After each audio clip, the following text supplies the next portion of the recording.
Hello everyone, welcome you all to Believers IAS Academy. In today's topic of the day discussion, we will be discussing about one of the panchayats in the Rajasthan state, which has become the first ever panchayat in the entire country to prove itself in excelling or becoming the first ever panchayat which is fully organic.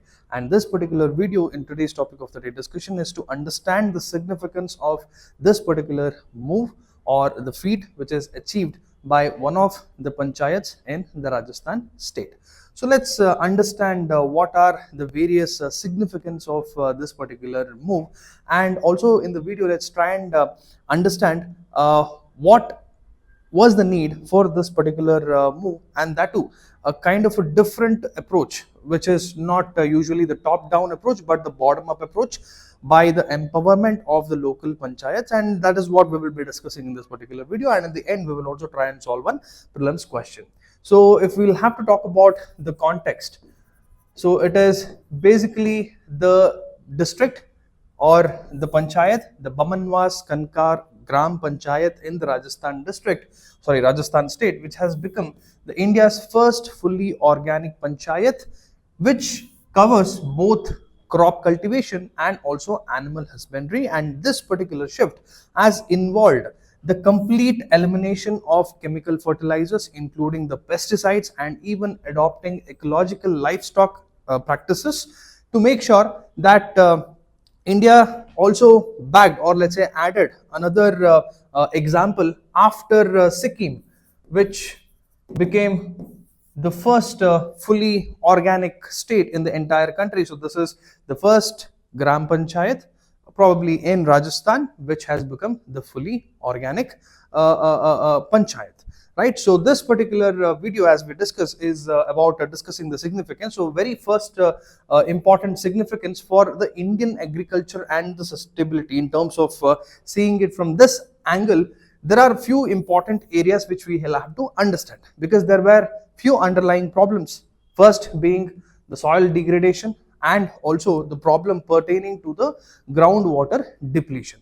Second was the rising input costs because of the usage of all the synthetic pesticides or chemicals, which usually would increase the input cost for a farmer or let's say an agriculturist. So that was also one of the biggest problem, which is the rising input costs, and also which ultimately became the reason for farmers' distress. And third is the health risks associated by consuming those food particles or vegetables or even fruits which are being grown by the utilization or using these chemical fertilizers, and the health risks associated from it because of the chemical exposure. So all these were the underlying reasons, or I can say these were all the problems in the Indian agriculture system. So hence this particular move not only tries to address all of these problems but also aligns with the national priorities of moving towards sustainable agriculture alongside maintaining climate resilience and even promoting natural farming. So even before we further move to the other parts, I hope it is pretty much clear as to what organic farming is, right? So for those of you who do not know what organic farming is, it is a process, or let's say a transformation or a shift or a priority that any particular country or any particular district, or let's say any particular person individually tries to prioritize the sustainable use of let's say the inputs, or I can even call the sustainable practices that are involved in the cultivation, or in terms of utilizing all these sustainable means to cultivate a product, or let's say product is not the right word, cultivate fruits or vegetables or cultivation generally, by completely eliminating the chemical fertilizers, or to be even more broader, any synthetic inputs, right? And this altogether to achieve what? To see a transformation where a lot of other things comes in. One is like for example inculcating certain practices like vermicomposting, and even the shifting cultivation is also one of the biggest example of how organic farming can take place, and even the usage of mixed farming, right?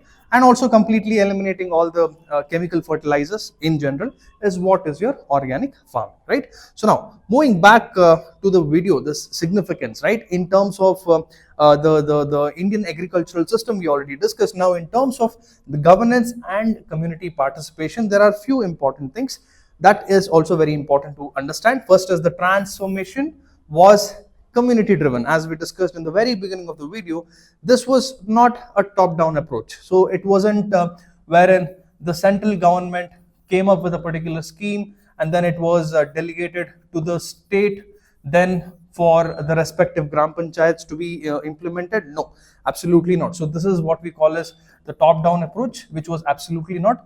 Rather, it was a bottom up approach, which talks about how efficiently, how effectively the 73rd constitutional amendment implementation is happening in the country, where the bottom up approach, where the development, or let's say the people, or let's say even the community led movement is being happened from the grassroots level, that is the gram panchayats, right? So it talks about the role of local leadership and even the collective pledges of the people involved, and it even talks about the strengthening of the decentralized nature that we can see, the participatory development of the people and the community, and also most importantly the important organization which backed all of this was COFED, very important from the prelims point of view, right? And this also demonstrates the importance of the civil society and other community partnerships as well. Moving further, there's another dimension as well, the economic, environmental, and even the health outcomes.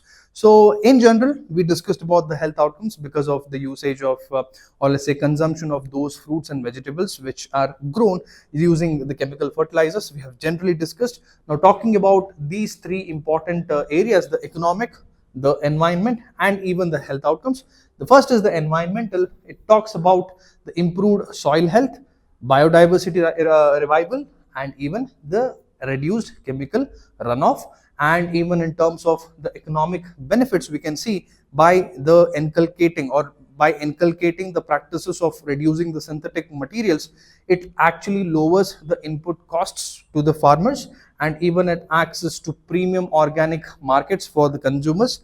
And also we can even expect better price realization, and also it will pretty much help in tackling the instability of the prices that drastically gets affected due to inflation, or let's say any other reasons, especially in these areas. Now talking about the health risks, it is even more important to understand that this particular move helps or enables safer food access to the consumers, improved livestock health. In fact, it even makes sure, because even the livestock that a farmer has obviously should feed on these vegetables, or let's say the residues, or let's say the wastage, whatever happens in the farm, right? So even that will have a very drastic impact on the livestock as well. And also it reduces the exposure to toxic chemicals, both for the humans, animals, and also for the mother nature as well. So this integrated approach ensures ecological sustainability alongside livelihood security. So that is all pretty much what you have to understand about this particular news. So even before we wind up, let's solve one prelims question. So the question goes, with reference to Bamanwas Kankar Gram Panchayat, consider the following statements. It is the first fully organic Gram Panchayat in Rajasthan. Organic certification in the Panchayat covers only crop cultivation and not livestock practices. The initiative was driven primarily through community participation rather than a top-down government mandate. Which of the statements given above are correct?